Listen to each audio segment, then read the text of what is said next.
পৃথিবীর কোনো শক্তি নাই ইনশাআল্লাহ আমাকে আমার লক্ষ্য থেকে দূরে সরায় দেয়।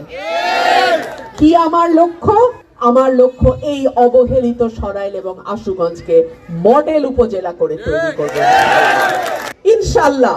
আল্লাহকে সাক্ষী রেখে বলি, এই সবগুলো কাজ আমি নিজের হাতে করব। প্রকল্পের টাকা যেন দুর্নীতিতে ভেসে না যায়, এই এলাকার উন্নয়ন কেউ বাধাগ্রস্ত করতে পারবে না। কেন স্বতন্ত্র প্রার্থী হলেন? আমি বললাম, আমার আজকে এত দূর আসার পিছনে আমার এলাকার মানুষের কষ্ট, পরিশ্রম, তাদের অর্থ ব্যয় এবং তাদের ভালোবাসা আর আমার প্রতি বিশ্বাস আমাকে এত দূর নিয়ে আসছে।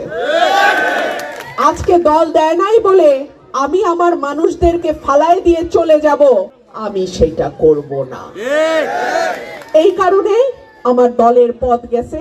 আমি বলছি ঠিক আছে, আমার মানুষ তো আছে।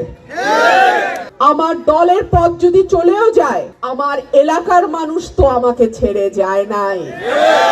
দল যদি জটকেও দেয়, আমার মানুষের ভালোবাসা তো আমাকে ঘিরে রাখছে। সুতরাং আপনারা যতক্ষণ পর্যন্ত আমার পাশে আছেন, পৃথিবীর কোনো শক্তি নাই ইনশাআল্লাহ আমাকে আমার লক্ষ্য থেকে দূরে সরায় দেয়।